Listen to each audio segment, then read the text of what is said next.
Ladies and gentlemen. Ladies and gentlemen. Welcome. Ladies and gentlemen, welcome to Courtside Talks. Dobar dan, dragi moji, dobrodošli u još jedan Courtside Talks. Pre nego što krenemo, naravno, ne zaboravite da subscribe-te na kanal ukoliko niste i obavezno lajkujte ovaj video. Danas pričamo o drugom danu 13. kola Euroligi, odnosno preostale 4 utakmice tog 13. kola koje su odigrale, među kojima je najvažnija Crvena zvezda koja dočekala ekipu Olimpijakosa u Beogradskoj areni. Pre nego što dođemo od toga, imamo još jednu u hali Aleksandar Nikolić, Makabi na svom terenu dočekao ekipu EA7, odnosno Emporio Armanija, koji je ostao bez Ettore Messine baš pred ovo kolo gde je Messina podneo ostavku. Da li je došlo do šok terapije? Izgleda da jeste, pošto EA7 jeste savladao Makabi koji fenjeraši dosta. Dole 19. su trenutno rezultatom 102-88 u gostima i odlična pobjeda, odnosno jako važna pobjeda Armanija na krilima Ševon Šilca koji ima ukupni indeks od 39. Za njim najefikasnije je bio Armoni Brooks i definitivno u Makabiju osim Looney Walkera i Romana Sorkina u nekim situacijama apsolutno ništa ne funkcioniše, ali interesantno da je i Felumberg obukao Makabijev dres i odigrao čak 7,5 minuta, skoro 8 minuta, za to vreme postigao 3 poena. Sljedeća utakmica Monako na svom terenu dočekao ekipu Efesa i definitivno izašao na kraj kao šampion, i to pogotovo pošto je Efes u drugom poluvremenu odlučio da mu se zapravo i ne igra košarka toliko. Postigao je svega 23 poena za poluvreme. Očajna igra u Efesa u drugom poluvremenu, dok je Monako samo mleo i na kraju završio sa skoro 40 poena razlike. 102-66 je bilo u toj utakmici za ekipu Monaka. Monako na krilima Strazela, Mirotića, Jamesa, moje babe, apsolutno svi su bili dominantni u toj utakmici, svi su dobili priliku, a Efes jedna od loših partija definitivno, gde je najviše odigrao Jordan Lloyd i Erčan Osmani koji je proveo 30 minuta na terenu, ali ništa oni nisu mogli da urade. Ja mislim da ih je bilo čak i samo njih dvojica dvocifreni ukoliko se ne varam. Posljednja utakmica ekipa Barcelone koja je na svom terenu dočekala ekipu Asvela i Xavi Pascual dolazi do bitne pobjede 88-78, ali tek u posljednjoj deonici, u posljednjoj četvrtini, kada je Barcelona napravila i tu krucijalnu prednost kojom je slavila na kraju. Kevin Panter najzasluženiji za pobjedu Barcelone, a tu je bio naravno i Toko Šengelija. Međutim, u ekipi Asvela najbolji onaj matori Nando De Colo, koji je čak 12 penala šutnuo on sam, iako nije nešto pretjerano šutirao iz igre, nevjerovatan indeks je napravio i za malo da odvede Asvel do pobjede, ali eto što se kaže, Asvel i dalje čvrsto drži tu posljednju poziciju u Euroligi i definitivno ne bi trebao više nikome ni da predstavlja pretnju, nego samo nekoj ekipi da popravi skor ili razigra neke druge igrače. U ovoj situaciji to je bio Kevin Panter, njega je pratio i Viljerna Gomez i Toko Šengelija i definitivno veoma bitna pobjeda za Barcelonu koja je sad već na 9. poziciji, odnosno toj poziciji za play-in. Dolazimo do posljednje utakmice. Ekipa Crvene zvezde u bratskom derbiju savladala ekipu Olimpijakosa 91-80 u jednoj veoma izjednačenoj, veoma uzbudljivoj utakmici. Crveno-beli, beogradski crveno-beli su došli do veoma važne pobjede koje ih stavlja opet na deobu te prve pozicije sa 4 poraza i 9 pobjeda koliko imaju i Hapoel i Panathinaikos. Crvena zvezda je trenutno druga zbog koš razlike, jer naravno znate da međusobno nisu igrali po 2 utakmice, tako da se to i dalje ne uzima u obzir.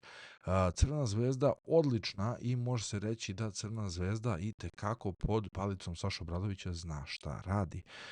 Iako Olimpijakos je jedna od Final Four ekipa prošle sezone, Crvena zvezda nije naravno poklekla i definitivno predstavlja neverovatnu silu na domaćem terenu gde zna samo za jedan poraz, dok Olimpijakos sa druge strane eto ga u gostima na 3-3. Ono da bi Zvezda trebalo da poradi jeste u gostima, odnosno da popravi taj skor u gostima gostima, iako kod kuće drži apsolutno sve pod kontrolom. U toj utakmici možemo sada već vidjeti Crvena zvezda je krenula sa petorkom Cody Miller, McIntyre, Dobrić, Moti Junas, Vora i Moneke i definitivno na raspolaganju su na klupi sada bili i Devonte Graham i Parker i apsolutno svi koji su bili prisutni, odnosno jedini koji nije igrao jeste Jago dos Santos i Uroš Plavšić koji je proveo svega nešto više od 3 minuta na parketu. To se same utakmice tiče, Crvena zvezda jeste krenula silovito, 21-15 je osvojila tu prvu četvrtinu, odnosno napravila 6 poena prednosti, da bi u drugoj Olimpijakos uzvratio i na polovreme se otišlo nekim skoro egal rezultatom 38-37 u korist ekipe Olimpijakosa.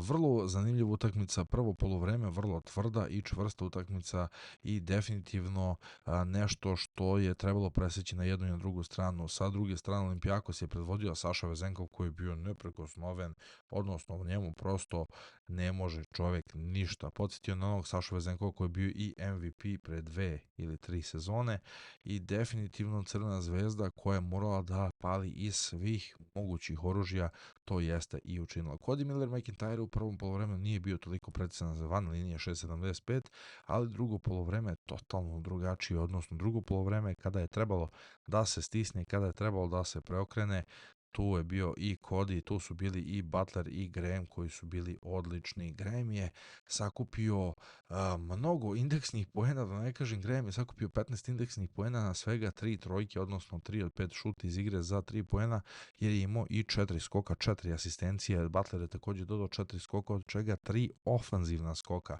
A naravno, čim imamo neke sa 11 poena, 11 skokova, od čega 5 ofanzivnih skokova je doprineo i svojom partijom, odnosno svojim zalaganjem ispod koša.